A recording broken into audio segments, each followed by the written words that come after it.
folks, we're back from our little siesta here. And, Dwayne, how about a few outrages from you? Well, let's start with hypocrisy. Interesting subject. Yes, there's no shortage of that around here. None at all. None at all. It seems that the good people of Barnstable, and I'm sure they are good people, hardworking, live in a beautiful community. Yep. There is a wind project offshore to produce clean, non-polluting, non-fossil fuel energy. As long as the wind is blowing. As long as the wind is blowing, which it pretty much is constant offshore there. That's a given. But somehow this energy's got to get from these windmills to the user. And it's not carried by pigeons. They don't go out, no, they don't go and fly and pick it. Seems that they have to have a cable. Imagine that. Do tell. This electric technology cable. is interesting stuff. And that cable has to come ashore someplace. And it just so happened that it wants to come across through one of Barnstable's beaches. Well, can you imagine the good activist, climate activist people of Barnstable who's been screaming about global warming and pollution and how the seas are going to rise and Barnstable's going to be in trouble because the sea level is going to be too high for their next generation and the next generation. It's going to probably wipe the town out. Everything's going to happen bad. So now they got a solution. We'll produce the electricity with wind. But, oh no, we're not happy. No, We're not happy at all because that cable has to come ashore. Now, they're burying the cable 50 feet deep, encased in cement. Well, that certainly sounds plenty adequate Oh, to no, me. no. To the people of Barnstable, No. this is going to give off, electric lines do give off this type of radiation. There's no question about that, so does your hairdryer when you turn it on. But, and after experts, there is no leakage at 50 feet cased in cement that's going to have any effect, or even, you can't even register it with a delicate instrument on the surface. It's just not that powerful. That's not convincing these clam lovers. It's the end of civilization if they bring it here. Of course, it's okay if you take it someplace else. Well, yeah. Why don't you take it run it down to New Jersey and put it in the system there, and then we'll run it back up beyond our. Yeah, because New Jersey stinks. Yeah, anyway. they deserve something like that. I mean, come on. Either you're concerned about climate change or global warming and rising seas or not, or you're not. If you're really not, then say, yeah, bring it up. But if you are, do something about it. Step up. Nobody's asking you to go out there and spin the windmills by yourself. Nobody's asking you to do anything else. Just don't make it so difficult and so expensive that the projects, when they're done, they cost so much, and the electricity has to be sold at such a price that it's not affordable. The same thing happened to the nuclear plants. They had so many regulations thrown against them for God knows what. Everybody was afraid of something. They were going to grow two-headed fish and three-headed children and everything else, that it got so expensive you couldn't build one anymore. That's right. And that was the strategy behind the whole thing. Yep. This too. They're not concerned about the radiation. No, they're not. There's a group, just like Cape Wind was, there's a group behind it that doesn't want to see that windmill out there because it might interfere with my enjoyment of my beach, my private beach. Remember what Ted Kennedy said? Oh, I absolutely. oppose those windmills. I sail out there. I sail out there. I might see one. Yeah. Mm-hmm. Oh, well. It never stops. It never stops, is right. Now, is there any headway? Are they going to be able to do this? Oh, I think they probably will but it'll be years in the court. Millions upon millions of dollars will be spent. And in the end, it was a moot point. It was just stupid. Happen. I suppose I'm being naive now, but I suppose the wind company will probably make some sort of an overture financially to the town. Oh, yeah. There would be Barnstable. offsets. Yep. And before you know it, well, folks, let's hold our noses now, and we'll allow that to come in. But guess what? It's going to be free electricity for every resident of Barnstable. That's right. Oh, well, we'll vote for that. Yeah. It's like the offset when Plainridge Casino went in. They had the legislator made them, every town that touches Plainridge had to have an offset for inconvenience caused by that traffic, pollution, crime, everything. Who was the first in line? Foxborough. Interesting. Huh? Interesting for somebody who 8, 10, 15 times a year ties up our streets and our roads with Gillette Stadium, the biggest abuser of other people's rights. They were the first one in line wanting their offset. And every Friday and Saturday night, when the horse races were run, the traffic in Foxborough was incredible. It used to back up into Norfolk. Yep. Oh, yeah. I mean, you talk about hypocrites. Yep. That's just mind-blowing that you had the chutzpah to get in line to get some offset money for that casino that's 5 miles down the road that has no effect on you whatsoever. If you go in there on a Thursday, there's 200 people in there, and it holds 10,000 probably. Yeah. I have not witnessed any traffic. Nothing. I've You never don't know been if it's inconvenienced. I don't even think of Plainridge being open. I just drive by it. Lowe's next door is generating more traffic and across the street Target right now because of Christmas season than Plainridge ever would. Yeah, probably the Peterbilt dealer too is probably getting plenty of traffic. But anyway, and of course, you know, they're a big thing about the MCAS now. Should kids have to take the MCAS? Right. Well, you notice that the people that say no are almost all union. They're teachers. Teachers union, that's right. Well, I didn't mean union, I meant teachers union. Because they don't want anybody judging what they do. Right. But, you know, it's like the quality control inspector. Nobody wanted to see him coming because he was going to criticize your work. Maybe they should have a review of that, because last week or week before, I'm sorry I didn't take the date off of this, but I did. I cut it off. One of the Globe's editorialists, there's a bunch of them that Abrams, there's a couple that are really off the wall. Marcela Garcia is frequently off the wall, particularly when it comes to immigrants. The article was, are immigrants welcome here or not? That was just gobbledygook, but I looked at the facts that she was using, not the story itself. She says, for example, she's talking about how much tax immigrants generate, how good this is for our economy. She doesn't know much about math. For instance, 1 in 8 individuals living in the United States as an immigrant, or 45.3 million people. While the immigrant population grew by 4% between 2016 and 21, the increase amounted to roughly 18% of the population growth in the country. Now, listen to this. In 2021, immigrants paid more than $500 million in taxes. Including that group or undocumented immigrants who paid more than $30 billion in taxes.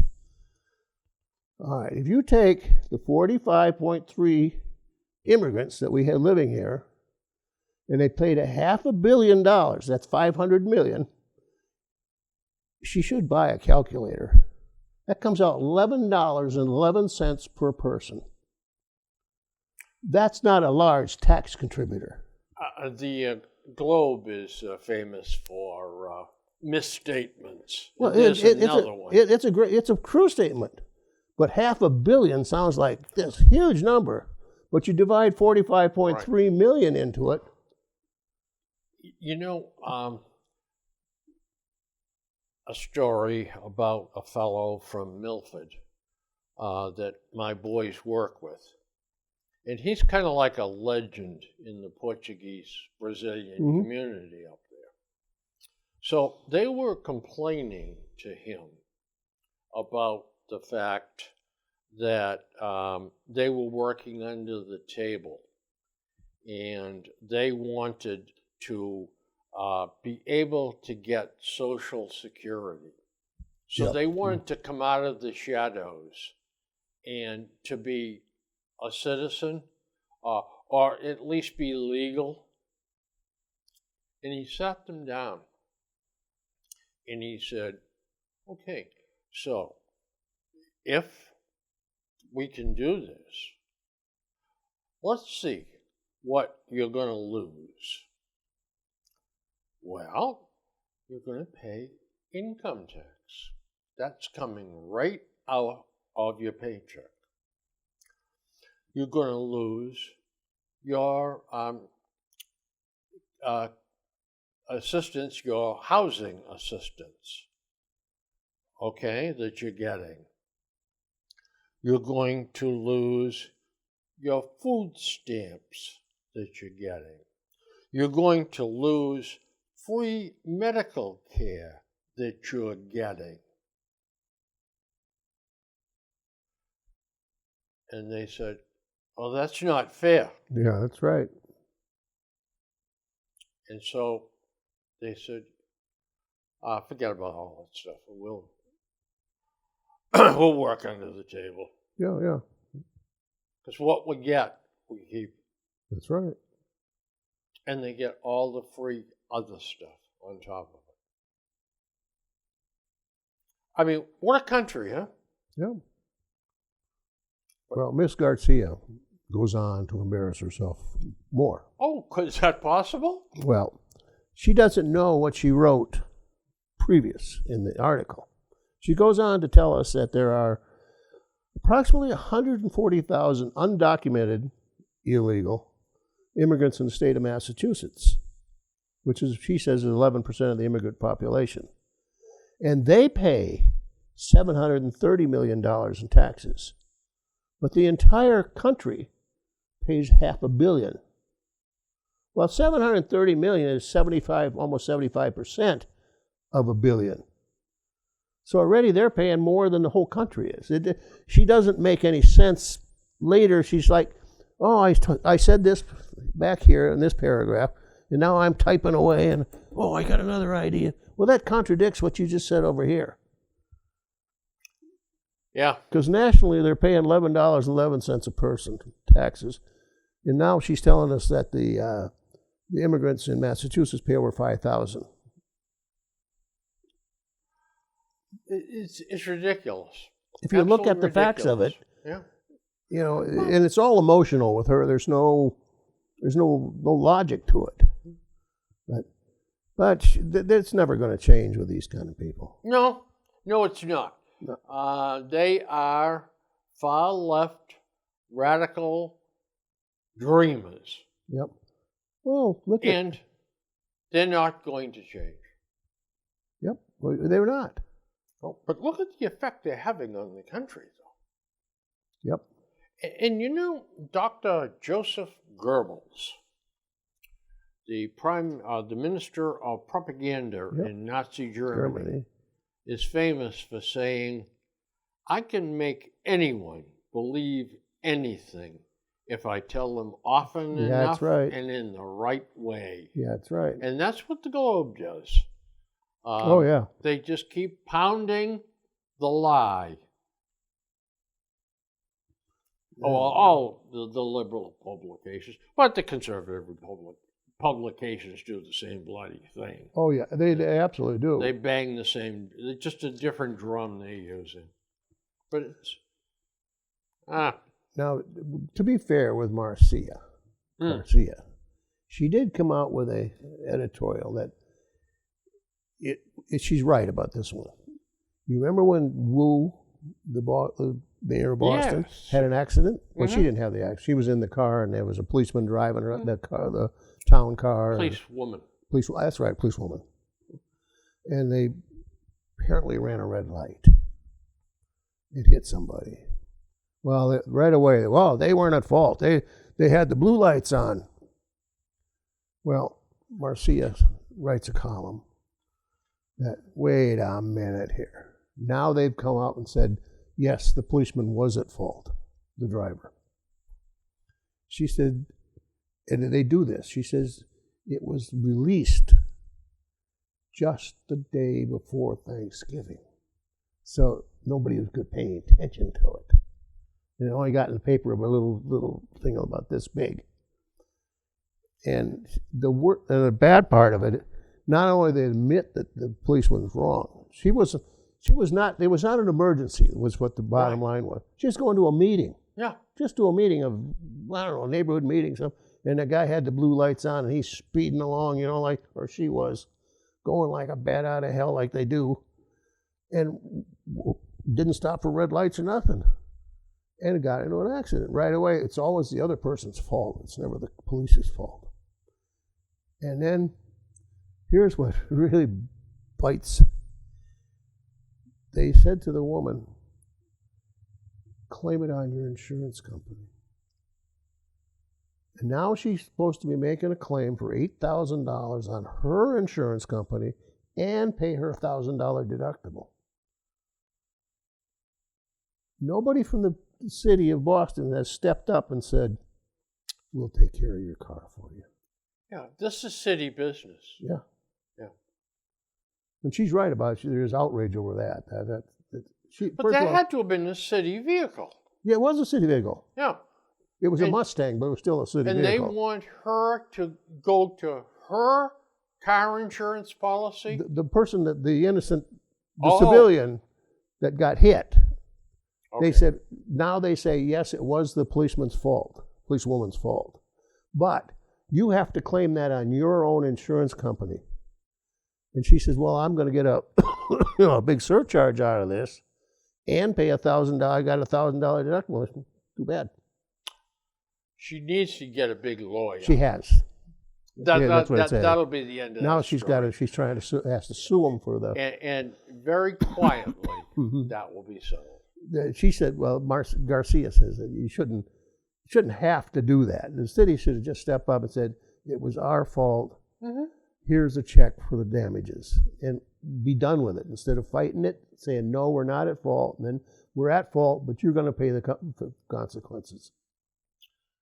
Do you suppose that a report went to the registry and that the driver is going to have her private car insurance increase? You can bet on 25%. You can bet on it. And yeah, and that'll get squashed too. I had a chance to go into the registry of motor vehicles. I got a ticket that was absolutely ridiculous. I'm not even going to get into the story, but it was an outright lie by a Foxborough cop. Okay. So he ticketed me and said I was going 60 miles an hour in a 30-mile-an-hour zone. So I went to the police chief here in Norfolk, Sam Johnston, and I said, Sam, he said, Billy, here's the name of a guy at the registry of motor vehicles. Go in and call him and say you want to appeal this ticket. He said that this wasn't the case at all, blah, blah, blah, blah, blah. I'll tell him you're coming. Mm-hmm. Okay, so I went in, and the hearing, hi, you're Mr. Crane? So, you shouldn't have bothered coming in. I've taken care of everything. He said, your problem has gone away. That was my hearing. Well, that's good because I got a notice one time in the mail years ago, fact, probably 30 years ago now, responsible for some ticket out in someplace on the other side of Pittsfield. Well, I hadn't been to Pittsfield in years. And so I called. I did it on the phone. And they said, all right, obviously it's a mistake. And they did take care of it. They said, but I said, I wasn't in Pittsfield. No, they somehow got it. But So, it goes on. The same thing happened to me. I got a notice that I was timed. I went through a red Yeah. light or something in Brockton. All they got to do is make one digit change or something. And thing I in there. called the police in Brockton, Mhm. and I said, look, I haven't been in Brockton for 40 years. Mhm. I don't remember the last time I went over there. It was probably to your mall. I said, can't we come to a reasonable agreement that this was a mistake on your part? So the cop, well, he was good. He said, yeah. He says, very easy. He says, it happens. Mhm. Problem's over. Have a good day. They can change it like that. They're making a fuss about it. I got one more thing for you. I got a lot of things, but I won't keep it going. But you're a smart man. What does an inclusion teacher do? An inclusion teacher makes sure that everyone is included in whatever is happening in the classroom. That's one of them. That is. Mass names first black male teacher of the year in Lexington. Now, my first bone there is, what difference does his gender and his color make? Mass names first black male teacher of the year. That person either qualifies as teacher of the year or doesn't qualify as teacher. Not the fact that there's a black male. Okay? But as you read the article, now bear in mind this is Lexington. Right next to Concord. Yeah, not exactly a welfare city. Right. By any means. My first question is, what the hell does an inclusion teacher do in the 3rd grade? He teaches children about conflict resolution by discussing concerns they have with each other that could impact their relationships. This is the 3rd grade. Mighty big words for mighty big statements for 3rd graders. Conflict resolution. You're teaching that. You're hiring a teacher to teach conflict resolution to 3rd graders. My contention there is, Lexington, you've got too much money on your hands. Too many phony baloney teachers and superintendents. Make positions is what it is. Exactly right. Good Lord. How did you and I ever survive without having a school inclusion teacher to teach us conflict resolutions in the early grades? Yeah, usually they were settled outside in the playground. Yeah. Poke the kid or something, yeah. It's ridiculous. It's just absurd. And you know what? You know whose fault it is? Our fault. Yeah. Do we get interested in the school department budgets and go worming our way into them and fighting them and saying, come clean with all the stuff? Yeah, stop with it. Do we probably get something like that here in Norfolk? Well, we probably do. Yeah. And do we care? We Probably don't care enough to find out about it. That's for bloody well sure. But we care.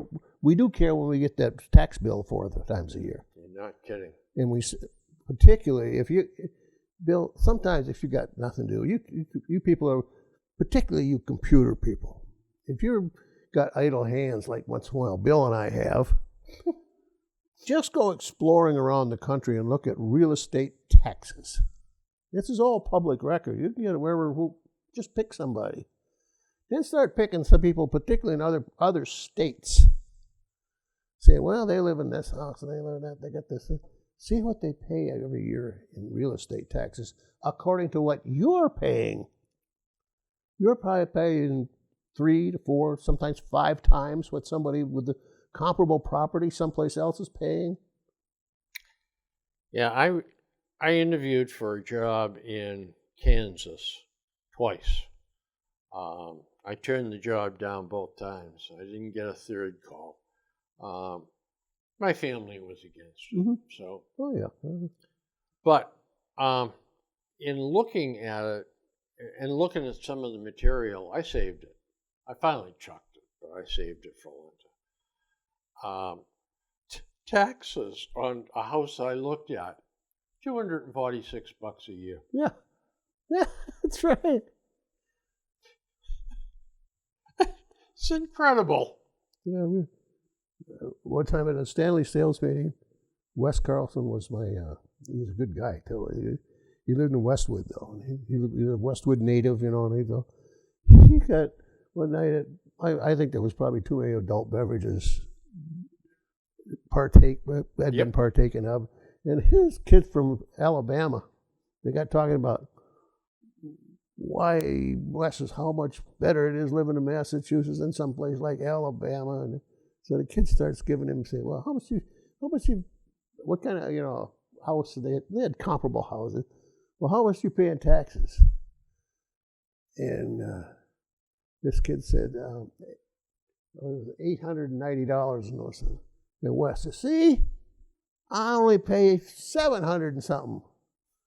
Kid says, well, yeah, this is a year. Well, I pay that 6 times a year. Only a year. So it is. I looked up just some of my rallies, Monica's rallies, and one of them with a comparable house, 5 times the land. The tax bill was $1,864 a year. Oh boy, and then they complain. Yeah, we're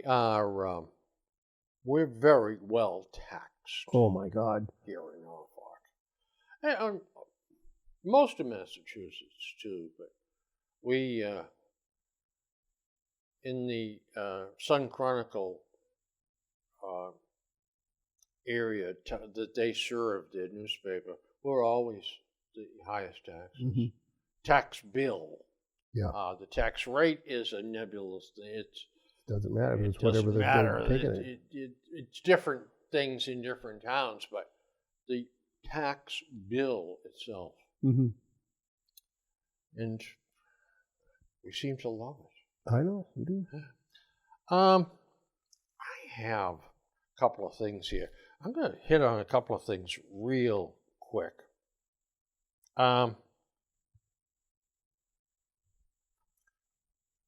Education needs to be part of prison reform. It's a big article, and there's a lot of words. Yeah. Okay? But I've just told you everything that I believe. Education needs to be part of prison reform. No question about it. These guys that are in prison, some of them are wise guys. Some of them are disadvantaged. Some of them have had terrible upbringings. There's a whole bag of problems with the folks that are incarcerated, say in Norfolk Prison. But the one common denominator, it seems to me, is that we should take some teachers from the local school systems that are just extra people and put them in the prison system and make these guys go to school. Now, the first bunch, they got to get their high school diploma. I'll be willing to bet you half of them in Norfolk Prison don't have a high school diploma. No. So we need to do that. And then college. Mm-hmm. Okay? Now, someone said, well, you can't force them to learn. And I said, no, you can't. Maybe. But if you want to get your sentence reduced That's right. by 50%, Yep. Get it reduced by 25% for the high school diploma and 25 or 30% for reduction for a college diploma. Yep. And make your time behind bars worthwhile. That's right. And then you'll see a whole different attitude of these people until they come out. Yep. Now, so you've got to do some reshaping in Norfolk. You got schoolrooms you need, and you need teachers. And you're going to have increased security, too. But damn it all, that's an investment I'm willing to make. Yeah, me too. Because that is going to pay dividends. It's going to save lives. It end up costing us less money. Yeah, absolutely. Well, you know, people's lives can change. And before we were talking about looking at death and coming to accept our own mortality. Well, I take sometimes when I'll take my iPad and I'll pull up the local paper where I grew up. Mm-hmm. Well, that must be interesting. They only got a weekly. It's only 1,800 people in town. But I go to the obits to see who died. A lot of them I don't know over the years. Yeah, but a lot every of once in them a while, a you do name know, will though. just pop right out. Yeah. I said, oh my God, he was a childhood. He and I played ball together, or we'd go hunting squirrels or fishing or something together. Well, this last trip through the obit world, I came across two individuals. And they were both childhood friends, really good friends. And I was kind of shocked because our paths in life just split. They didn't live there anymore, but that was their hometown too. The obit was in there too.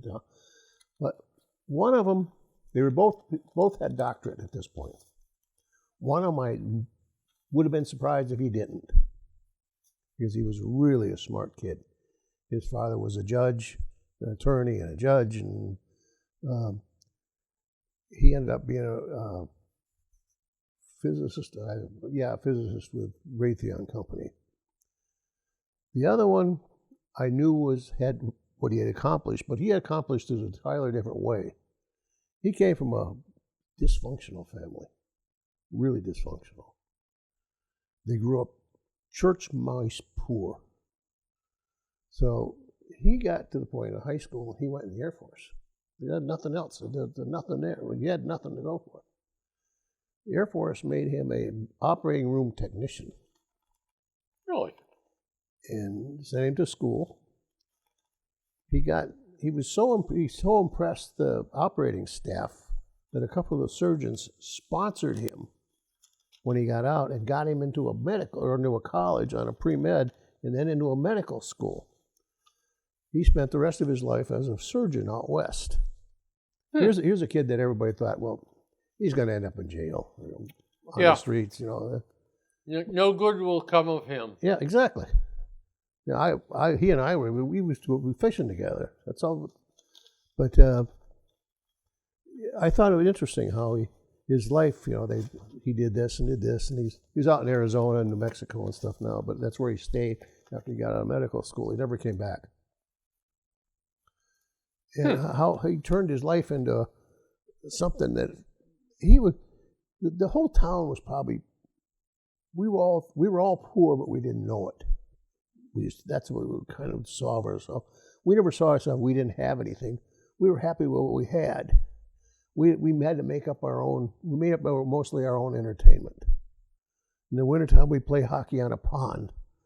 And at the beginning of the hockey season or Christmas, 3, 4, and 5, I would get a hockey stick. Well, that'd break. Yep.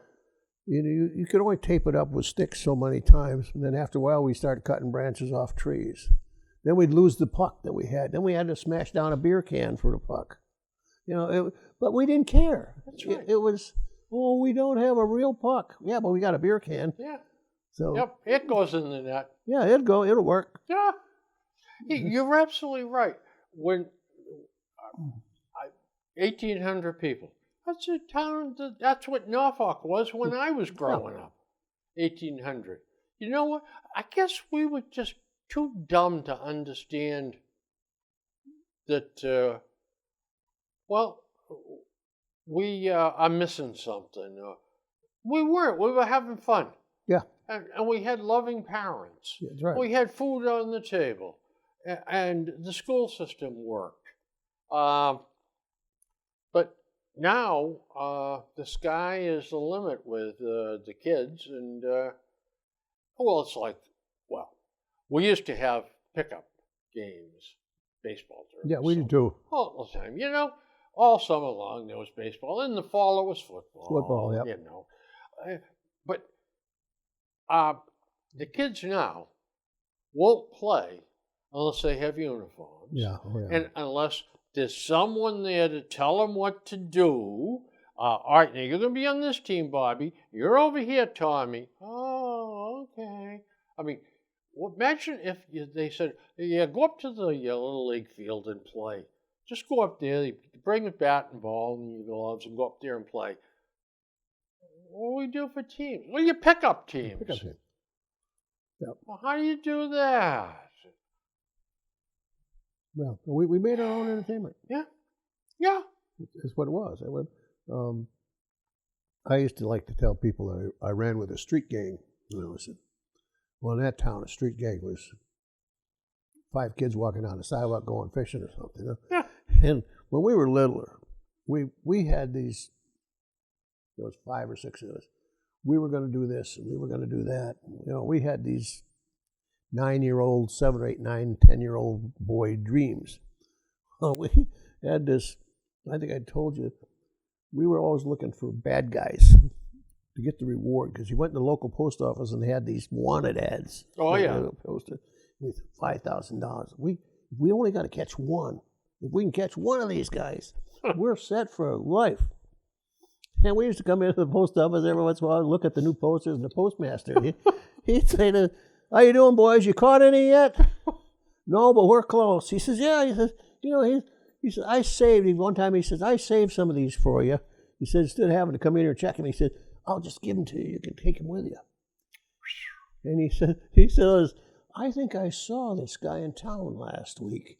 You know, because we believed it, you know.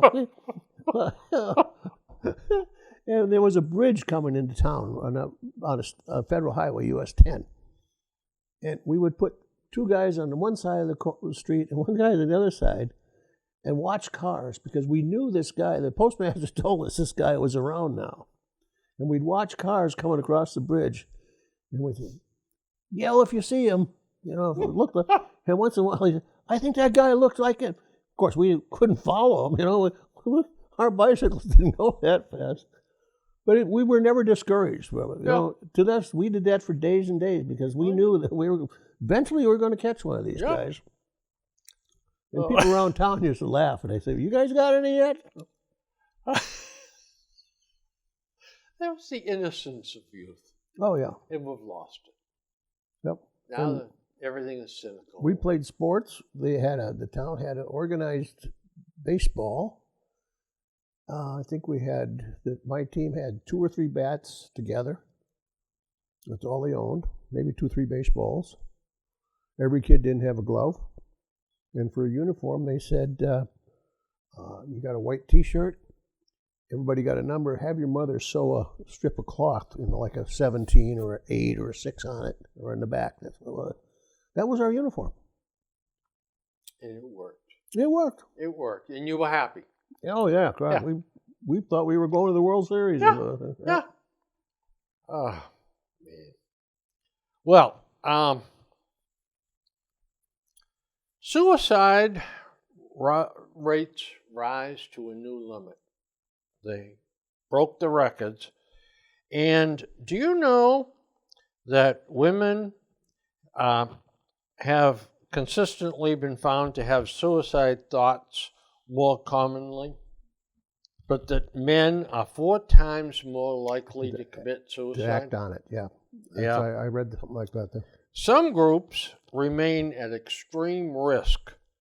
Native Americans and Alaska Natives are almost double the rates. Yep. Suicide rates this past year or two for children 10 to 14 and people 15 to 24 declined by 18%. Suicide rates for 10-year-olds? I guess. Wow. I had a friend when I was a kid. He would have been a year older than I am. We'd have been 12. He'd been maybe 13, or I'd been 12, or he would have been 12 and I'd been 11. He killed himself. Well, He hung himself in the garage. yeah. But you never know. Were they playing some kind of game, or did he act? Because I never knew them to be, Yeah. to have a tendency towards that or depressed or anything. It just seemed normal. But then they found him one afternoon hanging from Wow. on a rope. Yeah, we'll never know the answer. We'll never know. No.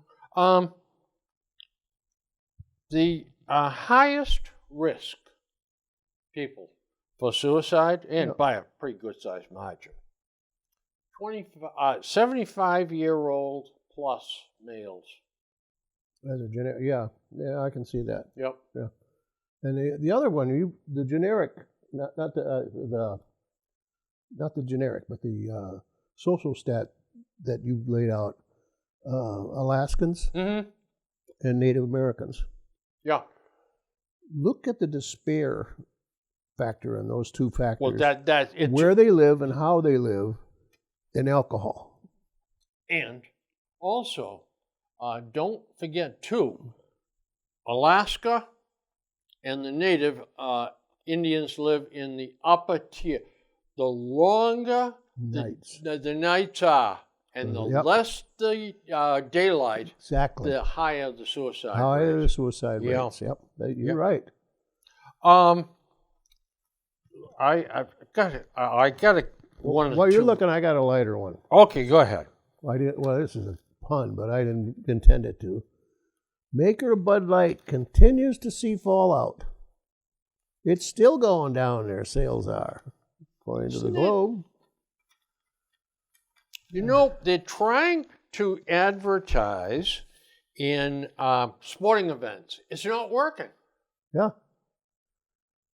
The July-September period, sales tumbled down 13.5% for that period alone. Yep. Well, I hope that they all learned a lesson. Even some of my relatives who were, I think, weaned on Bud Light, Yeah. that was their drink of choice. Some of them have switched. Oh, yeah. Yes, indeed. Some Yeah. And so they're now Coors Light and Ultra Light and Miller Miller Lite. Lite. Yeah. They're all they are up. What Bud Light Yeah, is down. Yeah. Yeah. It's Then balanced out. Modelo took over the first spot. That was surprising. I never was a Modelo fan. No, I haven't had beer for 30 years, so I'm out of it. Teenage boys have duped in nude scam. Have what? Been duped Duped. over the internet.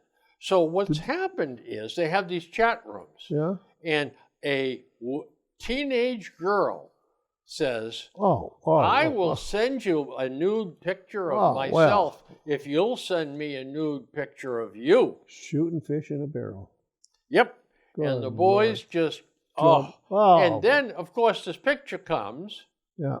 You don't know who the hell she is. But, whoa, hoo, hoo, hoo. And he sends her a nude picture. Oh, of course. And then he gets a phone call. Yeah. I see. I know where this is going. Send us $200. Or will. Or this is going on the internet. You will be named. Mm-hmm. So he steals the money from his father or mother or something, sends it, and then they're right after him for more. Now, that shouldn't be fair just because you're dealing with the stupidest group. teenage boys. Yeah. Now, Dwayne, so this is a program, too, about us in our lives. Has anyone approached you via the internet wanting to exchange nude photos? No. I'm surprised at that. But how to protect teens? Talk to your kids. Protect their social media accounts. I won't even go any further. It's so stupid. But what an easy prey that would be. Yeah, What a great idea for a scam. you know, you hit the nail right on the head with fish in a barrel. God. There's nothing stupider than a teenage boy. You're right, that right. Particularly when it comes to sex. Nebraska woman begs marriage proposal shortly after killing a big buck on a hunting trip.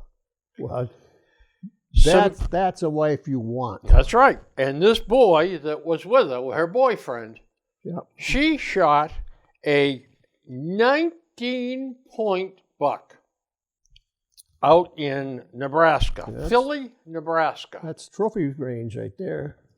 And he immediately proposed to her. She's a national hero, right? And she is a good-looking gal. Oh yeah, big ass buck too. Yeah. It looks almost like an elk. So, gentlemen, take your lady hunting. Great things could happen. Oh, ladies, go hunting. And ladies go hunting is right. Big buck. Boy, oh boy. Marriage proposal. I'm just going to read the headlines and we'll talk about this. All right. Is Israel's only option finish the job? Yeah. Don't get talked out of it. The U.S. is on their hands and knees.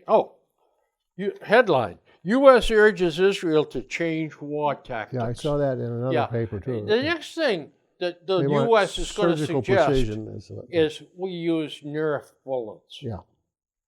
I mean, this is so stupid. Here is a country surrounded by countries that hate it, that want to wipe them off the face of the earth. They're fighting back, and we're telling them, don't hit them hard. Don't hold your punches. Mm-hmm. Let us talk to them. Maybe we'll find out what is really bothering them. You know, I probably shouldn't even mention this, but you know, you got the hostages, 10 Bill. Yep. And they got poured into a very unfortunate situation through no fault of their own. And quite frankly, so far we don't really know what conditions. But they appear on the surface to have been most of them treated fairly decent. They don't look like they've been all beat to hell and stuff. But we don't know how many are actually dead. We don't know if this is the group that's coming out now. They are the best, and we don't know anything about happening. If we ever get a counting of where or who they are, what their disposition, and if they're gone, I would take them damn tunnels and fill them with poisonous gas. And I would make sure that nobody's going to come out of those things. You know, I'll tell you what, I believe that the United States should support Israel 100% and let Israel take care of this war. That's right. Stay the hell out of it. Never mind this brokeraging a peace, which Hamas has made their statement. All right? Well, they slaughtered people. And by the way, you know, we can trust Hamas to stand. I mean, really. I mean, a person that cuts the head off a baby, I mean, who wouldn't trust a guy like that? That's a I mean- group. If your lips are moving, they're lying. That's right. There is nothing that they won't do to achieve their objective, and there is no boundaries with them. That's right. And their religion or whatever their beliefs are, they are taught that. Mm-hmm. That yeah. is the enemy. You got to eradicate him, and we have to do it. Well, you have a not a biblical, a Koran obligation to eliminate the non-believers. Pilots report flurry of green laser strikes at Logan. Now, what kind of a person buys a powerful green laser, sits in the bloody woods someplace, Yeah. and shoots the lights at incoming passenger planes? Sick bastards. You ain't kidding. And you know what? I'll be willing to bet you that the ones that have been caught, few and far between, have got a slap on the hand and said, now you've been taking out your anger on these people. You Exactly. stop doing that Exactly. now. Yeah. I mean, instead of putting them in the damn slammer or in the loony bin where they belong. Because anybody that does that is insane. And they should be put away. But yet, we live in this society. We don't have an appetite for punishment. That's right. And we blame the victim. Mm-hmm. Yeah. Oh, yeah. Yeah, not the perp, Yep. the victim. Like those people on the plane, they shouldn't have been flying. They're killing the climate with their flying all the time. Good, knock them down. Maybe they'll stop flying. Aye. So, we had track and field meets. Okay. And just in case there's any question in anybody's mind about boys and girls, in the same game, same teams, different teams. The 3.1 mile course at Franklin Park was won by Drew Griffith from Pennsylvania. 14 minutes, 54 seconds. In the girls' division, it was won by Zariel Makaya. 17-13. Uh-huh. Okay? Mm-hmm. So 14:54 for the boy, 3 minutes later, 17:13 for the young lady. Boys and girls, there's a big difference. Case closed. End of report. That's it. There is a difference. Well, of course, there's a difference, but today, that the boy that won that race, or came in second or third or fourth, there's nothing stopping him from declaring himself trans and going with the girls' division. That's you the can't problem. you can't even question him by law. And that's the Five, Bill. problem, Dwayne. And that's why I said you check the plumbing. One group over there, one group over there. Yeah, I agree. There's just no, It's- and particularly when they say, well, my son is identifying as female, and the son is 5 years old or 4 years old. That's No kid like that ridiculous. does that. Ridiculous. Mama or dad, they want him to be that That's way. right. That's what it is. That's exactly right. Yeah. We wanted a girl, Mhm. and he's acting like a girl, so maybe we got a girl. I mean, I wanted a doll when I was a little kid. Mm-hmm. I got one because I buried my glasses in the garden someplace, and they told me if I could go out and find them, so then if I knew one, they'd buy me a doll. So they had this picture of me, and I'm 2 maybe, with this big doll that's bigger than me. Well, damn if the thing don't end up in a high school yearbook. My brother took it to school, gave it to him to publish it.